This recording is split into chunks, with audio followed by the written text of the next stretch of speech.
Olá pessoal, bem-vindos ao Portal Revisa, primeira prova trimestral. Vamos falar um pouquinho aí sobre esses temas que caíram, tanto para R1, para R2 e para R3. Recado importante, nós vamos marcar os capítulos aqui no vídeo, então quando subir no vídeo você que é R1, R2 R3, vai estar marcadinho onde começa cada prova, então esse comecinho aqui é importante que vocês saibam. Eu recomendo que você assista aí a aula inteira.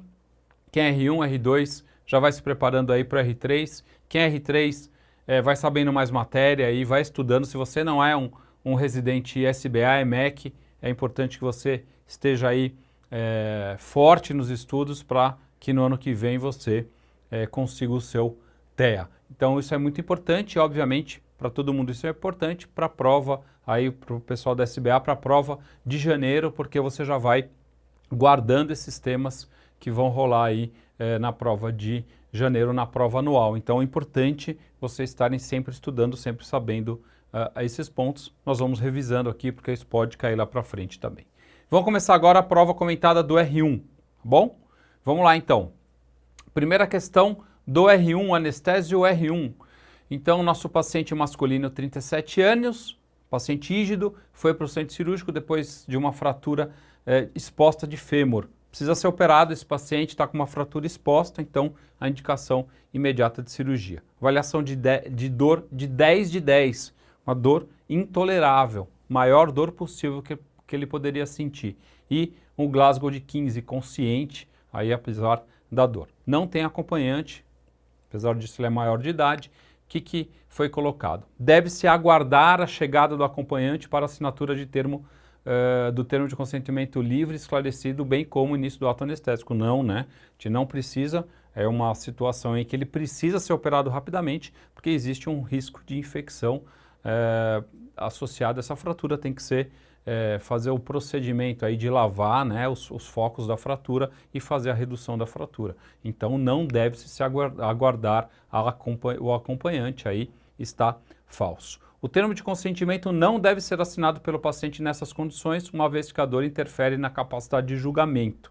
Então aqui é verdadeira, né, porque pacientes com dor intensa podem ter capacidade desse julgamento aí comprometido, né? Se você for olhar nos livros, até o Barash cita isso, né? Então, nesses casos, né, que você tem essa incapacidade dessa decisão, o médico que deve agir conforme o melhor interesse aí do paciente. Tá? Então é verdadeira, né? Isso até causou um pouco de polêmica aí, mas é verdadeira porque esse paciente está com muita dor. Então você imagina você morrendo de dor lá no pronto-socorro, vem um cara te dar um papel para você assinar, você vai assinar de qualquer jeito, né? Então a alternativa está correta. Caso esse paciente exija uma determinada técnica e o anestesista não queira fazer, este não tem a obrigação ética de realizá-la, tá certo, né? Ele não tem, o anestesista, ele não é obrigado a realizar técnicas que considere inadequadas, né? Então, ele tem que fazer a técnica que ele julga mais adequada. Lembra-se que o ato anestésico é sempre decisão do anestesista, tá bom? Alternativa D, o anestesiologista pode realizar qualquer procedimento necessário para garantir a segurança do paciente, mesmo sem o seu consentimento, desde que seja para o seu benefício, ok? Aqui está falso também. A intervenção sem consentimento é limitada a procedimentos essenciais de extrema urgência, né? Então, decisões que não são emergenciais, né, exigem esse consentimento válido, ok? E por último, a alternativa E, a divulgação de informações sobre o caso do paciente para fins acadêmicos ou científicos é permitida sem o consentimento do mesmo, desde que os dados sejam devidamente anonimizados. Tá? Então aqui foi, o gabarito veio como falso, né? A gente aqui dando uma estudada, tudo, e consultando vários livros e várias fontes, a gente considera que talvez essa alternativa pode ser até considerada verdadeira, né? Porque existe aí o Código de Ética Médica, resolução lá do Conselho Federal de Medicina, resolução 2217 de 2018, que é vedado ao médico revelar, informar, identificar pacientes. tá? No entretanto, a divulgação de casos clínicos anonimizados para fins acadêmicos ou científicos não infringe o sigilo profissional estabelecido no artigo 73, tá? Então, se você não tiver nessa publicação científica a identificação do paciente, teoricamente você poderia fazer isso, tá? Além disso, no Estatuto da Sociedade Brasileira de Anestesiologia existe a finalidade da promoção da educação, da pesquisa na anestesiologia, o que inclui discussão de casos clínicos em ambientes acadêmicos, desde que respeitados os princípios éticos e o anonimato dos pacientes, tá? Então, a gente considera aí que essa questão está meio ambígua do ponto de vista aí em relação se ela é verdadeira ou falsa, tá? Então, fica aí a nossa dúvida. Questão 2, sobre a organização da SBA. Então, podem ser membros associados à SBA, médicos anestesiologistas com ou sem o título de especialista em anestesiologia e estudantes de medicina verdadeiro, né? São os tipos de sócio. A gente pode ter o sócio UTEA, né? Que tem o TEA, que é o sócio ativo, e o sócio adjunto, que é um médico que fez residência MEC, mas que não tem o TEA, mas ele também pode ser sócio da SBA. Estudante de medicina também pode ser acadêmico, né, contanto que ele esteja cursando aí uma faculdade de medicina aqui no Brasil. Então, isto está correto. A Assembleia de Representantes é composta por membros ativos quits com a SBA e que tenham se inscrito previamente. Falso, né? A Assembleia de Representantes, ela é constituída pelos representantes das regionais e pelo presidente do Conselho Superior e pela diretoria da SBA. Essa é a composição da Assembleia dos Representantes, está lá no Estatuto da SBA. O Congresso Brasileiro de Anestesiologia é realizado por uma comissão executiva composta por membros da diretoria, também está certa, né? Antigamente a gente tinha a organização dos congressos brasileiros pelas sociedades da cidade, né? Do estado. Então, por exemplo, quando era em Salvador, então a sociedade lá regional da Bahia fazia a organização, era a comissão executiva. Agora mudou, é uma comissão executiva aí da própria SBA, não das regionais. O Conselho Fiscal é composto pelo diretor financeiro e pelo diretor administrativo da SBA. Não é verdade, né? Falso. O Conselho Fiscal é composto por 3 membros efetivos e 3 membros suplentes. Todos os membros são ativos da SBA. Né, pode ser remidos, honorários e beneméritos, que antes foram ativos, né, e eles são eleitos na Assembleia Geral, tá, com mandato de 3 anos, tá bom? Então esse é o Conselho Fiscal, não tem diretor administrativo aqui da SBA, nem diretor financeiro. A diretoria tem mandato anual, verdade, e todos os seus componentes têm o TSA. Isso também é verdadeiro e obrigatório, tá? Mais um motivo para você depois ter o seu TSA, participar dos quadros associativos da SBA. Terceira questão sobre risco profissional do anestesiologista, uma questão até que tranquila. Lesões oculares são o maior risco para o pessoal que trabalha com laser, verdadeiro, a gente sabe muito bem disso. A radiação não ionizante, o laser, causa lesão ocular tanto de forma direta quanto indireta, como forma refletida. Então essa questão aqui, ela está errada, tá? Então, a alternativa B é falsa, pode ser das duas formas.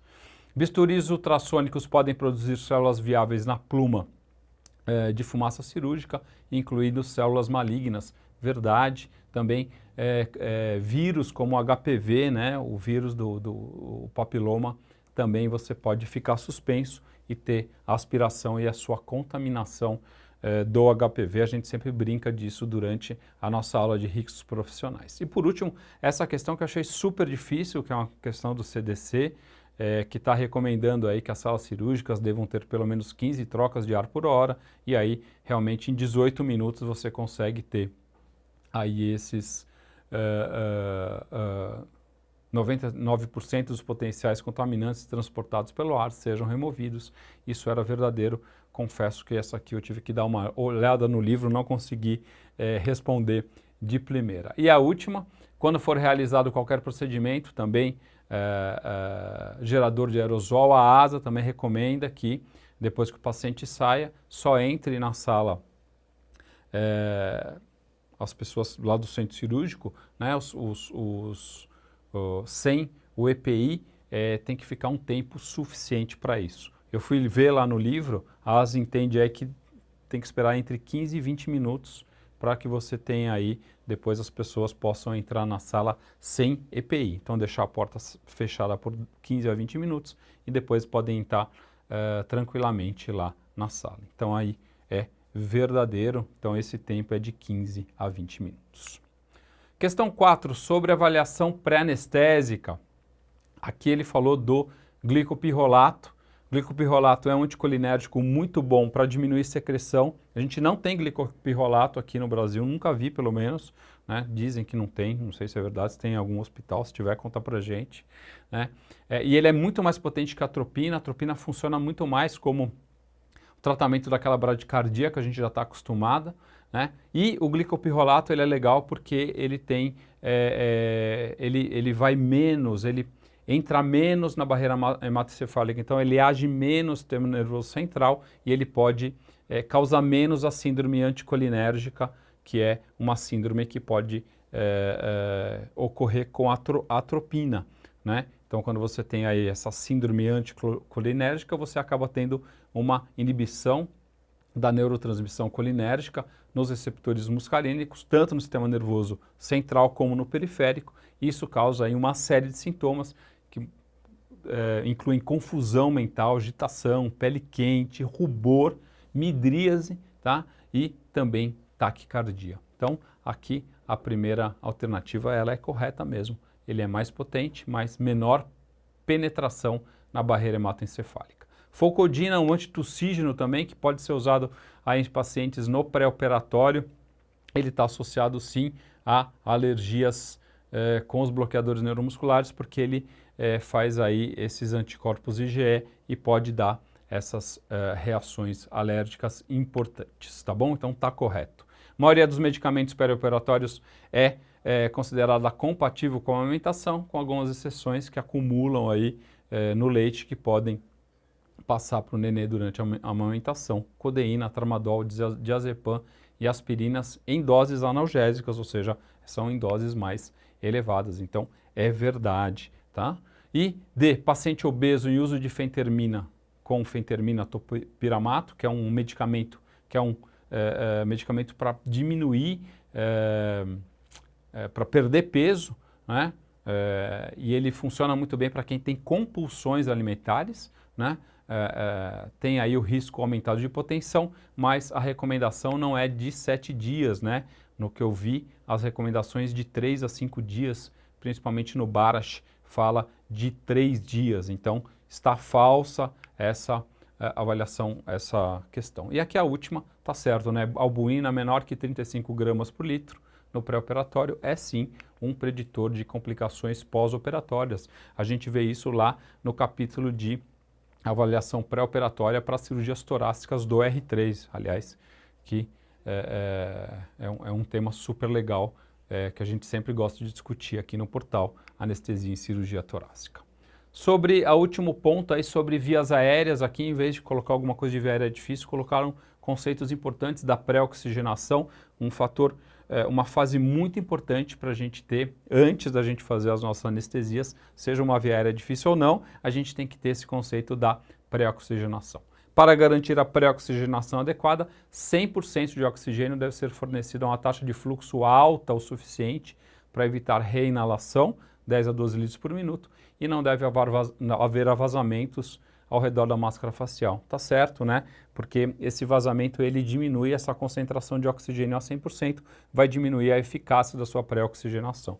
Então aqui tá certo, A está correto. B, a técnica com 4 respirações de capacidade vital ao longo de 30 segundos é o método mais eficaz de pré-oxigenação, devendo ser preferido em situações clínicas mais complexas. É falso isso, tá? O que a gente tem que fazer é aquela pré-oxigenação que foi falada aqui, né? Com esse alto fluxo e durante 3 minutos, pelo menos, é o que a gente tem a melhor forma para fazer essa pré-oxigenação. Durante a pré-oxigenação, uma concentração expiratória final de oxigênio maior que 90% é considerada para maximizar o tempo de apneia seguro. Então, quando você faz essa pré-oxigenação você consegue lá ver, porque você fechou o circuito, você consegue ver a fração expiratória final lá no seu analisador de gases. E aí você consegue ver que está maior que 90%, você está considerando aí que é efetivo. Tá? E a pré-oxigenação deve ser realizada utilização, ventilação de volume e corrente através de máscara facial por 3 minutos, como eu falei, né? O que permite a troca de 95% do gás nos pulmões. Perdão, o que nós vamos fazer? Vamos trocar aquele gás que está a 21% aqui, né, nosso ar ambiente, por um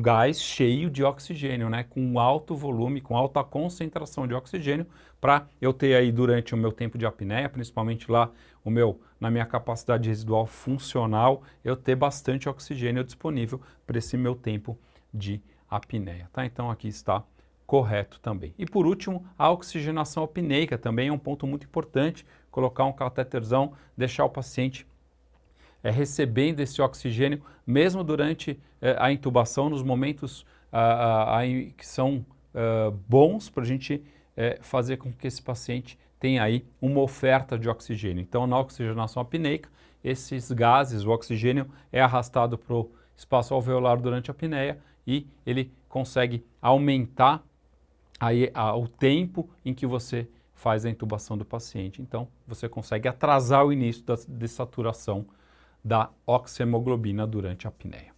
Ok? Então, essa questão também estava correta. Então, gabarito V verdadeiro. E aqui a gente acaba o nosso R1. E agora nós vamos começar a prova comentada do R2. Um golinho de água.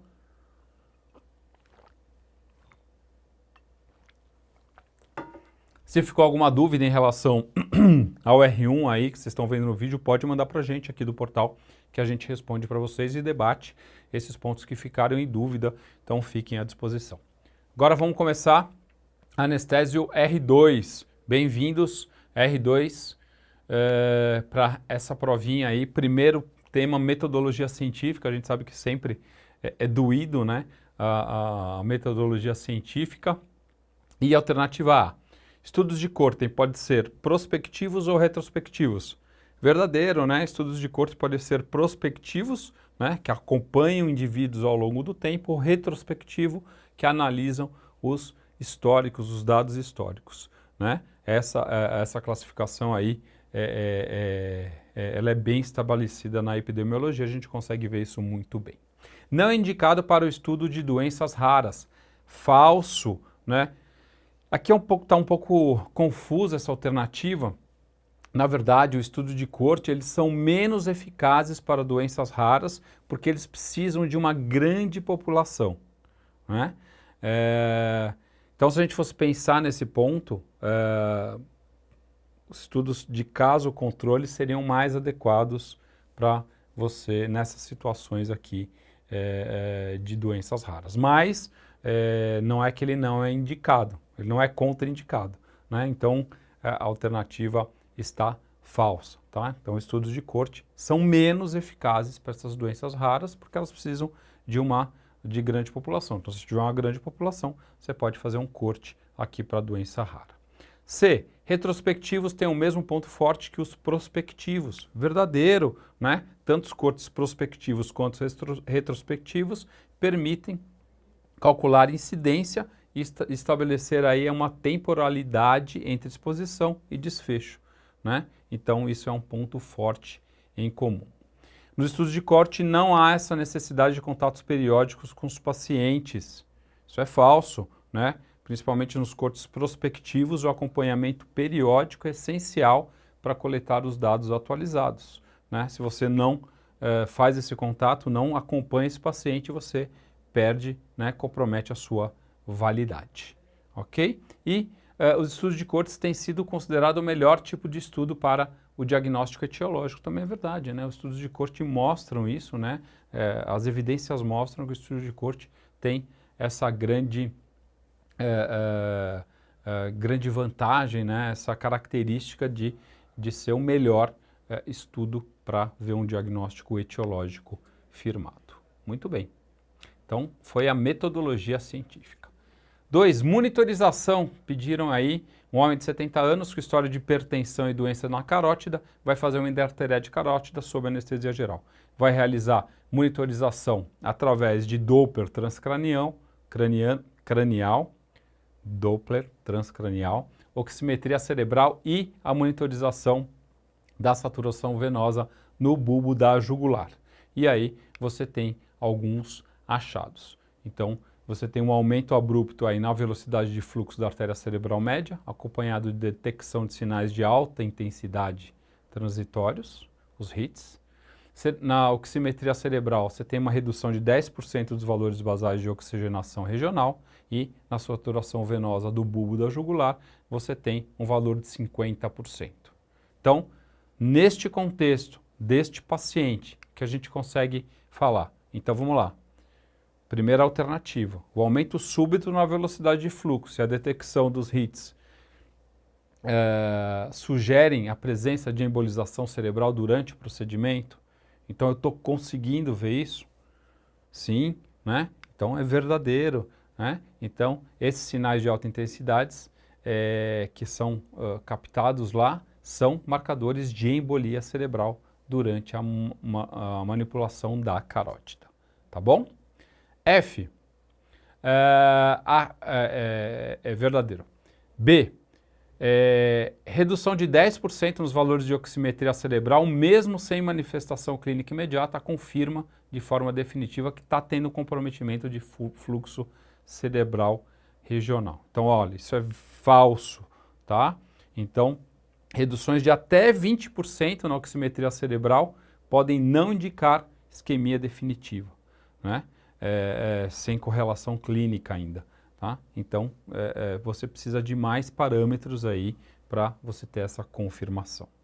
E C, saturação venosa aí de 50% indica que o cérebro pode estar submetido à isquemia, pois valores abaixo de 55 são geralmente associados a comprometimento da perfusão cerebral. Tá certo, né? Abaixo de 55, aumento da extração cerebral de oxigênio, sugerindo isquemia. Então, isso aqui, alternativa C, verdadeiro. Alternativa D, de novo, lá no TCD, ao registrar aumento na velocidade de fluxo, implica necessariamente que o volume de fluxo sanguíneo cerebral esteja aumentado. Sempre quando aparecem umas palavras assim, necessariamente, obrigatoriamente, cuidado aí que sempre pode ter uma pegadinha, né? Na verdade, aqui a gente sabe que é falso. Esse aumento da velocidade pode refletir aí um vasoespasmo, estenose, tá? Não necessariamente aumento de fluxo sanguíneo encefálico, tá? Então, isso não quer dizer que é verdade, né? A velocidade não equivale diretamente a volume, tá? Então, não tem uma correlação, então essa alternativa é falsa. A monitorização com oximetria cerebral é útil para identificar alterações precoces na oxigenação cerebral, mas é fundamental obter uma medição basal pré-operatória, pois os valores absolutos podem variar significativamente entre os pacientes. É verdade isso, né? A oximetria cerebral exige valores basais pré-operatórios de controle, porque existe uma variabilidade interindividual muito grande aí, tá? Então, lembre-se disso.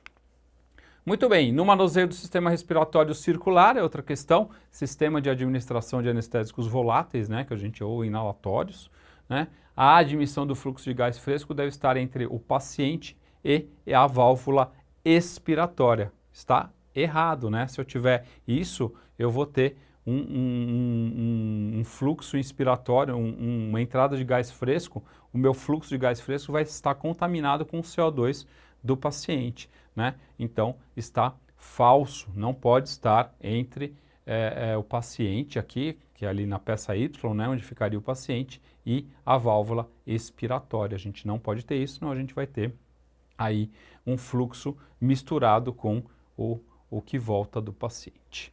B, a válvula de excesso está entre o paciente e a válvula expiratória lá, tá certo, a gente coloca ele aqui, ó, entre o paciente e a válvula expiratória. Então é importante isso, né, verdadeira essa falsa para essa afirmação, porque ela serve para controle de pressão, né? Então, ele tem essa válvula expiratória. Então, está entre o paciente e a válvula expiratória, ok?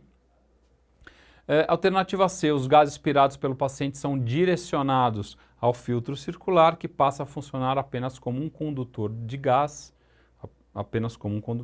reservatório e absorvedor de CO2 também, de gases. O absorvedor de CO2 atua aí lá como reservatório, condutor, né? Então, essa alternativa também é correta, a alternativa C é correta. A alternativa D, os gases esperados são aquecidos e umidificados, mesmo na presença de alta complacência no sistema respiratório. Aqui é falsa. Sistema de alta complacência reduzem a eficiência de aquecimento e umidificação, tá? Então, é o inverso, né? Eu preciso ter uma baixa complacência para você ter aquecimento e umidificação adequada. Estabilidade de concentração do anestésico existe durante o uso desse sistema respiratório circular? Sim, a recirculação de gases no sistema circular mantém estabilidade na concentração de anestésicos, como está lá nos nossos capítulos do Miller e do Barasch, que fala bastante sobre isso. Então aqui também nós temos aí questão verdadeira. E em relação aos anestésicos inalatórios, então a primeira alternativa que ele fala aí, os anestésicos voláteis aumentam o volume minuto. Não, eles reduzem o volume minuto, tá? Eles reduzem o volume minuto. Os anestésicos voláteis aumentam o volume corrente. Não, o volume corrente diminui, né? O que a gente tem, na verdade, é o aumento da frequência respiratória, tá? Que tenta parcialmente compensar isso, mas não é o suficiente para manter o volume minuto, diminui o volume minuto, tá? São efetores alostéricos da ação do GABA? Sim, é verdadeiro. Os voláteis atuam aí como moduladores alostéricos do receptor GABA-A, né? Principal mecanismo de ação, aliás, dos anestésicos inalatórios, um dos mecanismos, múltiplos mecanismos de ação que ali, aliás, ninguém sabe muito bem, mas sabe que tem ação no GABA. Então lembre-se, quando você fizer o seu pré-anestésico com midazolam, você vai ter aí um sinergismo com o seu anestésico inalatório. Então aquela criancinha que toma um pré-anestésico com midazolam oral, quando ela entra para ser anestesiada, para ser induzida de forma inalatória, ela induz mais rápido por causa desse sinergismo aí, desse mecanismo do GABA-A. Promove redução do cálcio no retículo sarcoplasmático? Verdadeiro, ok? Reduzem liberação de cálcio do retículo sarcoplasmático, contribuem para o relaxamento muscular. Como que a gente pode ver isso? Veja que a quantidade de bloqueador neuromuscular que você utiliza numa anestesia inalatória, ela é sempre muito menor do que se você comparar com uma anestesia venosa total. A anestesia inalatória existe aí um sinergismo também, você precisa de menos bloqueador neuromuscular do que na venosa, porque o inalatório ele faz este relaxamento, ajuda, tá bom? No nosso relaxamento. A manutenção da ventilação espontânea com inalatórios depende dos estímulos dos quimiorreceptores centrais excitatórios, mediados pela pressão arterial de oxigênio. Então aqui o erro não é na pressão arterial de O2, né? É na pressão arterial de CO2, por isso que aqui é falso, tá? Então aqui a gente tem na parte da ação da inibição ventilatória, né, da ação nos centros respiratórios dos inalatórios, a gente tem em relação ao PaCO2 e não do PaO2, por isso que essa questão está errada. Ok? Paciente sexo masculino, feminino, 32 anos, 150 centímetros e 98 quilos, uma obesa mórbida, bem mórbida aí, vai fazer uma cirurgia de coluna. Fiz uma dessa semana passada, Ave Maria. Sobre as particularidades da anestesia venosa total utilizando propofol e remifentanil. A.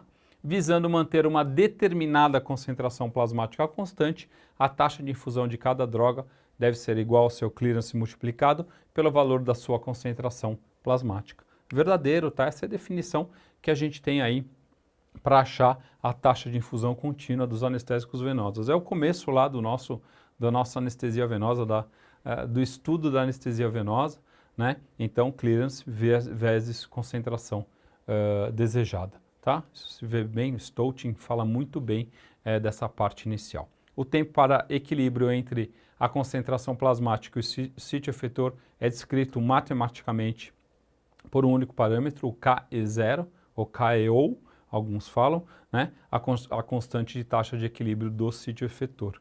Né? Então, esse KE0 é a constante de equilíbrio plasma-efeito. Então, descreve esse tempo para equilíbrio entre o plasma e o sítio efetor. Quanto maior o KE0, né, mais rápido essa droga entra no sítio efetor. Tá bom? Então, tá aí. A alternativa também é verdadeira. Agora vamos começar a falar de modelo farmacocinético, que aí vira uma bagunça, né, uma dificuldade um pouco maior. Então, o modelo farmacocinético mais adequado para esse paciente seria o Schneider. Né? Ah, Schneider, não é Schneider, fala Schneider, tá, gente? Todo mundo briga comigo, mas é Schneider. Né? Uma vez que este utiliza a massa corporal magra como variável. O Schneider utiliza essa massa corporal magra, né, realmente, né, ele vê peso, altura, ele tem algumas outras variáveis diferentes do Marsh, que só vê peso, né? Só quer saber do peso. E aqui o problema do Schneider no obeso é que ele subestima a dose nos obesos. Né? Então ele tem uma dificuldade de calcular a massa magra nesse tipo de paciente, no obeso mórbido, principalmente com MC maior que 35. Esse MC daqui dessa nossa paciente é de 43, então não vale o Schneider para ela. O modelo de mito para remifentanil é utilizar a massa corporal magra, garante precisão da infusão alvo controlada em pacientes obesos. Também é falso, né? O modelo de mito que é para remifentanil, né? Para o obeso ele utiliza um peso total ajustado, né? Não massa magra, né? Em obeso, tá? Então não tem essa precisão em relação a isso. E a última alternativa, um sistema de infusão alvo controlado juntamente com seu modelo farmacocinético apresenta um desempenho perfeito com sua mediana de performance absoluta ao erro, MDAPE, se ele fosse 100%. Também é falso, né? Então o ideal é ficar mais próximo ao zero, né? Um valor de 100% indica aí um grande erro deste paciente. Ok? E assim fechamos o nosso ponto de R2, ok? Provinha que não foi fácil para R2, principalmente essa parte venosa aí, foi bem difícil, mas o resto foi até que razoável, médio de dificuldade.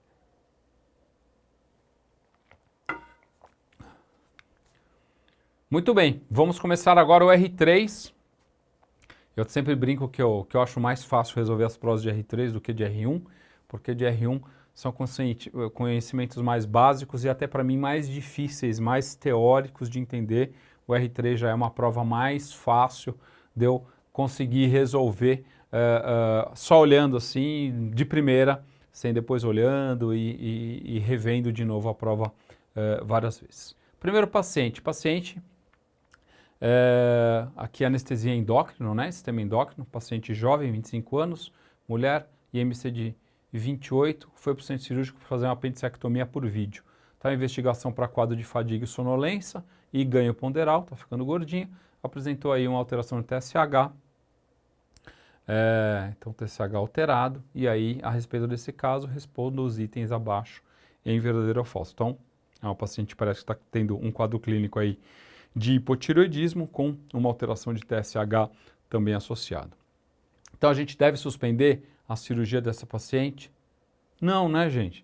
O paciente está em cirurgia de urgência, então a gente sabe que tireoide, tanto hipo como hipertireoidismo, eu sempre opero o paciente na melhor condição dele. Então se o paciente é hipertireoideu, eu trago ele para o eutireoidismo, se ele é hipotireoideu, eu trago para o eutireoidismo, em situações eletivas. Se o paciente chega com uma cirurgia de urgência ou precisa operar de qualquer jeito, você não vai conseguir estabilizar isso imediatamente, né? Então, aqui é falso, né? A cirurgia de urgência não deve ser adiada para controle desse hipotireoidismo, principalmente que ele é subclínico, né? Se o paciente não está instável hemodinamicamente, né? Então, a gente deve fazer isso com o paciente, deve fazer a cirurgia.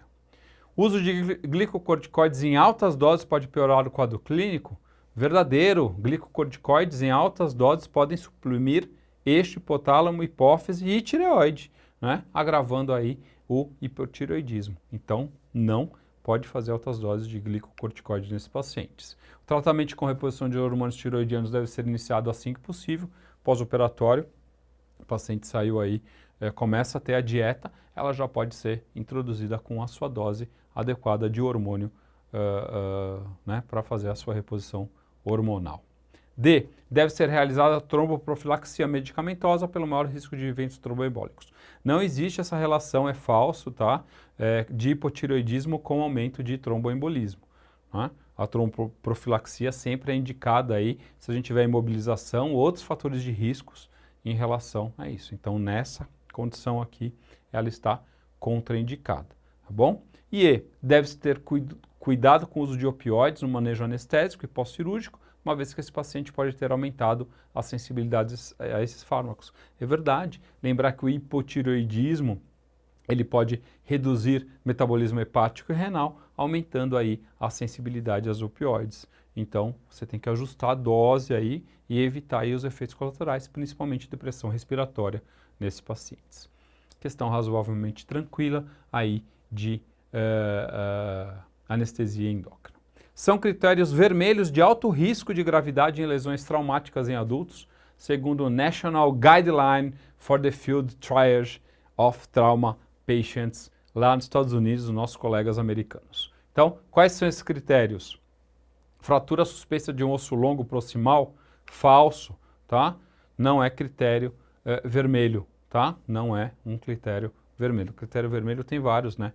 Instabilidade hemodinâmica, lesões anatômicas graves também podem ser critérios. Mas este critério não existe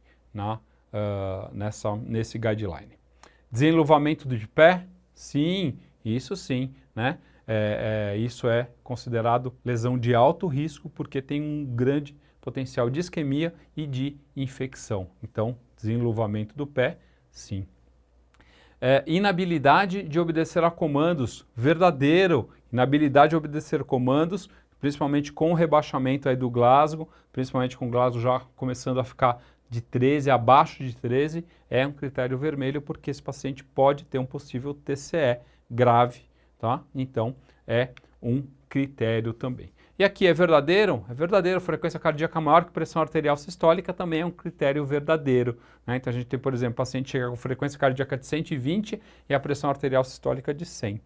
Esse paciente pode estar com um choque, né? Então tem uma priorização no atendimento desse paciente. E, por último, uso contínuo de anticoagulante previamente pela vítima. Isso é um problema, porque é óbvio, né? Sangra mais? Não, aqui não é um problema, tá? Esse critério é um critério amarelo, é um risco moderado, tá? Não é vermelho na anestesia aqui do trauma. Próxima questão, homem de 48 anos, 70 quilos, 1,70 m, deu entrada no centro cirúrgico com extensas queimaduras de face, pescoço e tórax há 72 horas. Ele vai ser submetido a desbridamento e curativo das queimaduras, tem 50% de superfície corporal queimada. Segue a figura aí, após a indução anestésica, está aí o nosso paciente, ganha uma mascularíngea número 2, pescocinho cheio de sinéquias, um grande preditor de intubação e de ventilação difícil nesse paciente aí que exige muito cuidado em relação também à via aérea. O risco de hiperpotassemia com succinilcolina em pacientes queimados é mínimo após 72 horas da lesão, tornando sua administração segura após esse período. Não, né? O risco de hiperpotassemia persiste aí por muito tempo após as queimaduras graves, né? A gente tem aquela proliferação de receptores nicotínicos extrajuncionais, né? E a gente tem uma chance grande, então esses pacientes devem ficar sem utilizar succinilcolina, tá? Então, por até um ano, você pode ter esse risco de hiperpotassemia. O que você pode usar é no queimado agudo, né? Aí você pode usar a succinilcolina, que ainda não tem a proliferação dos receptores extrajuncionais. Durante a fase hiperdinâmica, a eliminação de todos os fármacos é reduzida devido ao aumento da perfusão hepática e renal. É falso, né? Eu tenho uma fase hiperdinâmica, aumento de fluxo. Se eu tenho aumento de fluxo hepático e aumento de fluxo renal, eu tenho aumento de metabolismo e excreção. Então, eu não tenho aí essa redução, eu tenho um aumento em relação a isso. tá? Então a eliminação de fármacos é aumentada nesses pacientes. O volume de distribuição de muitos fármacos, como o propofol e fentanil, aumenta em pacientes queimados devido à diminuição da albumina e à expansão do volume extravascular. Verdadeiro, né? A diminuição da albumina e o edema aumentam o volume de distribuição desses fármacos, né? Principalmente os mais lipossolúveis, né? E acabam reduzindo sua concentração plasmática efetiva, tá? Então, acontece isso nesses pacientes que aumentam aí o seu volume de distribuição. Então, é verdadeiro, tá bom? O aumento da glicoproteína ácida alfa-1 na queimadura resulta em maior disponibilidade de fármacos catiônicos na circulação, aumentando seus efeitos. Falso, tá? A alfa-1, ela acaba se ligando a fármacos básicos, reduzindo sua fração livre, né, na queimadura. Tá? Então você acaba tendo uma diminuição da disponibilidade desses fármacos. Tá? Então você diminui os efeitos e não aumenta os efeitos. E por último, o tipo da obturação de via aérea varia de acordo com a fase da queimadura. Fase aguda, o edema pode limitar a mobilidade da mandíbula e a abertura da boca. E na fase tardia você pode ter contraturas que restringem essa movimentação e dificultam a ventilação. É verdade, né? Então, edema facial na fase aguda e contratura na fase tardia complica aí o manejo das vias aéreas destes pacientes. Então, a alternativa aqui também é verdadeira, ok? Cirurgias de bucomaxilofacial. Então, quais são as assertativas aqui que a gente deve ver se é falso ou verdadeiro? Então, alternativa A, em avulsões, ou seja, quando você arranca um dente na sua intubação, o reimplante não deve ser procedido durante o mesmo ato anestésico, pois existe o risco de pior prognóstico. Não é verdade, tá? O reimplante dentário imediato, até 30 minutos, melhora o prognóstico desse dente dele ficar ali no lugar, tá? Então, no mesmo ato cirúrgico aí, preserve aí o alvéolo e faça o seu implante. Então é falso isso, deve se fazer imediatamente. Na presença de hipermobilidade mandibular, pode ocorrer luxação da articulação temporomandibular durante as manobras de intubação, cujo manejo deve ser imediato por meio da redução manual. É verdadeiro, né? Tem pacientes que têm essa hipermobilidade e quando você vai fazer a intubação, tem essa luxação, mas você consegue, como esse paciente já está anestesiado, induzido, fazer uma redução imediata, tranquila, sem problema nenhum, tá? Então, a redução imediata pode ocorrer, é verdadeiro.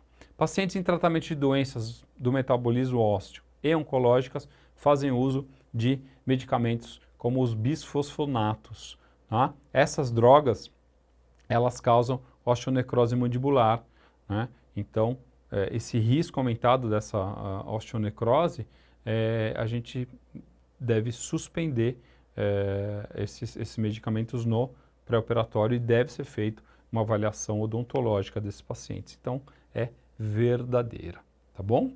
E as síndromes como Cruzon e Arpert, Freeman, Sheldon e Down sinalizam importantes alterações, limitações mecânicas e funcionais do sistema estomatognático e do pescoço, né, de toda a face. A gente sabe que essas síndromes, elas são associadas muitas vezes a micrognatia, limitação cervical, risco também de via aérea difícil. Então, essa também deve ser considerada aí uma alternativa verdadeira. E por último, a vascularização facial bilateral, ela tem sempre uma hemostasia que deve ser muito cuidadosa, porque ela tem esses vasos cruzando na linha média. Então, a hemostasia unilateral, ela pode não coibir sangramento, então a hemostasia tem que ser muito bem feita nesses casos aí, que esses pacientes podem aí ter sangramento, tá bom? Então, uma particularidade aí importante em relação a bucomaxilo. E aqui caiu em torácica a zona de West. Então, as zonas de West, no paciente em pé, né? A lei considerando pressão alveolar PA, PPA, pressão de artéria pulmonar, e PPV na veia pulmonar. Então, essa questão é uma questão fácil, essa que era para todo mundo acertar, né? Então, zona 1, essa aí é verdadeira, a gente tem lá no ápice, nas regiões do ápice lá, né, as regiões apicais, a pressão alveolar comprime capilares e reduzem aí o fluxo, né? Então, tá certo. Bom, se essa tá certa, todas as zonas 1 ali estão erradas também, né? Então, a gente tem aí a zona 1 da B e da C também são falsas, tá? A D, né? A D é verdadeira. Eu tenho ali justamente a zona 2. Então, a zona 2 eu tenho pressão da artéria pulmonar maior que a pressão alveolar, maior que a pressão venosa. O fluxo sanguíneo aqui depende da diferença entre a pressão arterial e a pressão alveolar. A maior parte do nosso pulmão se encontra nessa zona 2, né? Eu começo a ter alterações quando eu aumento, geralmente aumento a zona 1, quando eu começo a ter hipotensão, eu aumento a minha zona 1, quando eu começo a ter atelectasia, eu aumento a minha zona 3. E aí, já que a zona 2 do D está certo, a zona AE está também errada, tá? Questãozinha fácil aí em relação às zonas de West. Ok, pessoal? Então aqui a gente termina aí o portal Revisa. Pontos importantes aí que a gente fala sobre fisiologia respiratória também, parte torácica aí, é importante esse entendimento. Espero que vocês tenham curtido aí o portal Revisa. Qualquer dúvida, entre em contato com a gente que a gente esclarece a sua dúvida. Boa sorte aí nas próximas provas e muito obrigado pela sua atenção. Valeu, pessoal!